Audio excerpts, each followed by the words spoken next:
हर हर महादेव। नमस्कार। मेरे YouTube channel श्रद्धा में आप सभी लोगों का हार्दिक स्वागत है। उम्मीद करती हूँ कि आप सभी सुखी और स्वस्थ होंगे, भगवान की भक्ति में व्यस्त होंगे।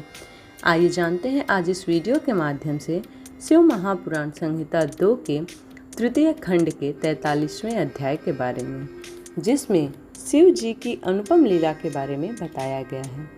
ब्रह्मा जी बोले, हे नारद, तुमको अपने सामने देखकर देवी मैना बहुत प्रसन्न हुई और तुम्हें प्रणाम करके बोली, हे मुनि श्रेष्ठ नारद जी, मैं भगवान शिव की इसी समय दर्शन करना चाहती हूँ।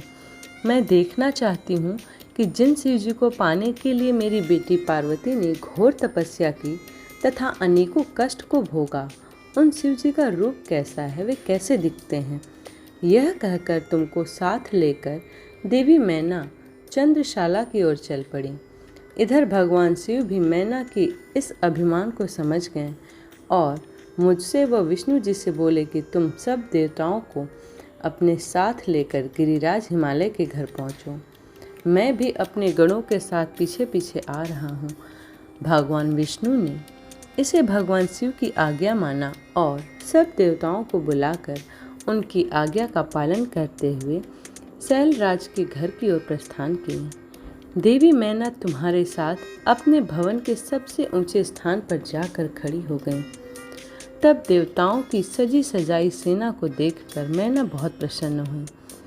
बारात में सबसे आगे सुंदर वस्त्रों एवं आभूषणों से सजे हुए गंधर्वगण अपने वाहनों पर सवार होकर बाजे बजाते और नृत्य करते हुए जा रहे थे।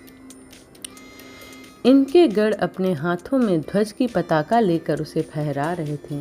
साथ में स्वर्ग की सुंदर अप्सराएं मुग्ध होकर नृत्य कर रही थीं। उनके पीछे वसु आ रहे थे।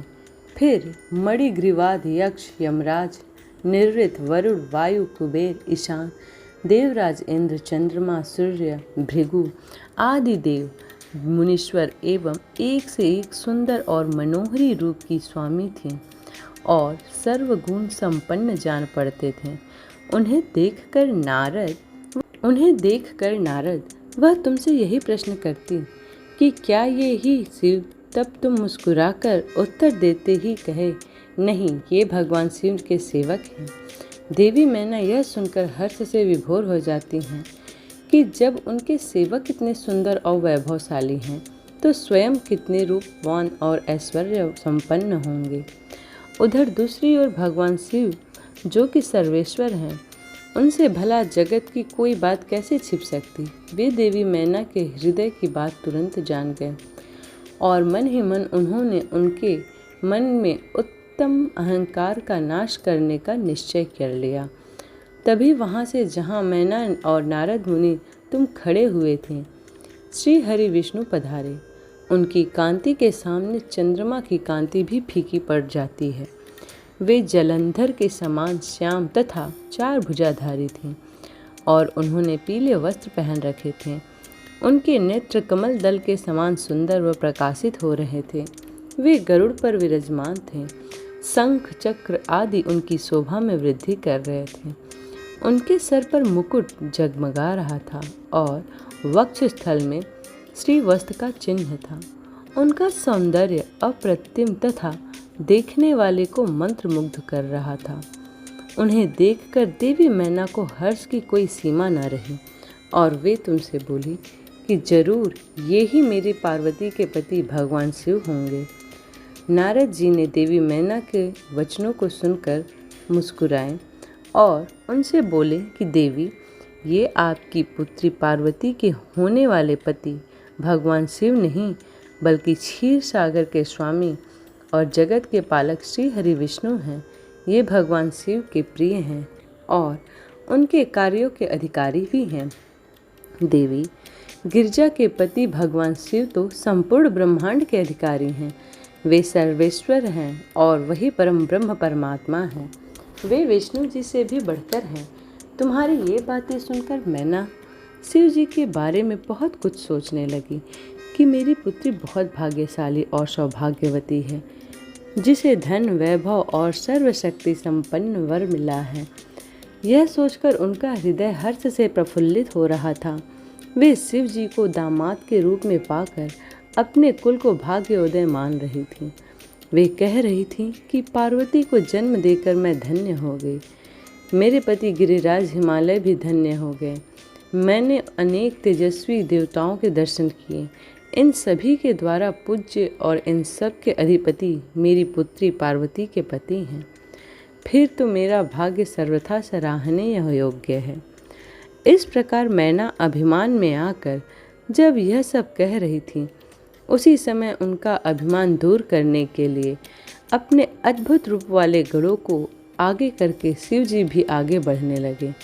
भगवान शिव के सभी गण मैना के अहंकार और अभिमान का नाश करने वाले थे।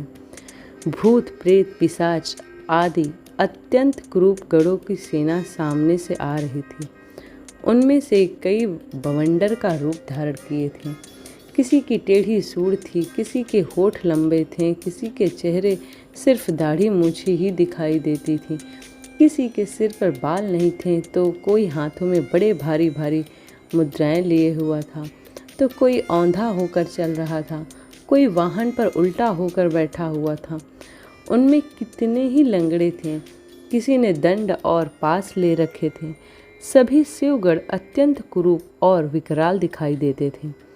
कोई सिंह बजा रहा था, कोई डमरू, तो कोई गोमुख को बजाता हुआ आगे बढ़ रहा था।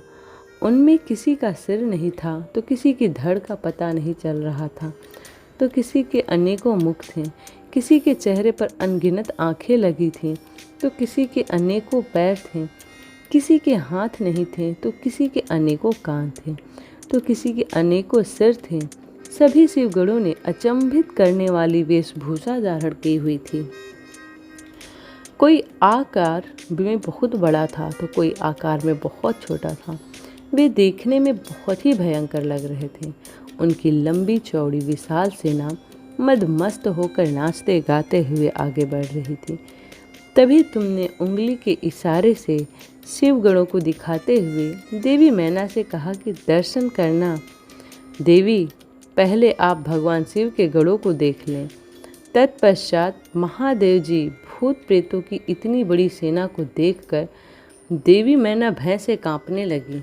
इसी सेना के बीच में 5 मुख वाले, 3 नेत्र, 10 भुजाओं वाले, शरीर पर भस्म लगाए, गले में मुंड की माला पहने, गले में सर्पों को डाले, बाघ की खाल को ओढ़े, पिनक धनुष उठाए में, त्रिशूल कंधे पर रखकर, बड़े कुरूप और बूढ़े बैल पर चढ़े हुए भगवान शंकर देवी मैना को दिखाई दिए। उनके सिर पर जटाजूट थी और आंखें भयंकर लाल थी। नारद, तभी तुमने मैना को बताया कि वे ही भगवान शिव हैं। तुम्हारी यह बात सुनकर देवी मैना अत्यंत व्याकुल होकर तेज वायु के झकोरे लगने से टूटी लता के समान धरती पर धड़ाम से गिरकर मूर्छित हो गई। उनके मुख से सिर्फ यही शब्द निकले कि सबने मिलकर मुझे छल कपट से राजी किया है। मैं सबके आग्रह को मानकर बर्बाद हो गई। मैना के इस प्रकार बेहोश हो जाने पर उनकी अनेकों दासियां वहां भागती हुई आईं।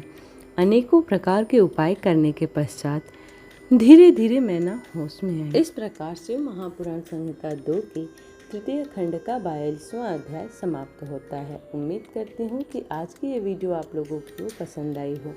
वीडियो पसंद आई हो तो वीडियो को लाइक करें, शेयर करें और चैनल को सब्सक्राइब करें।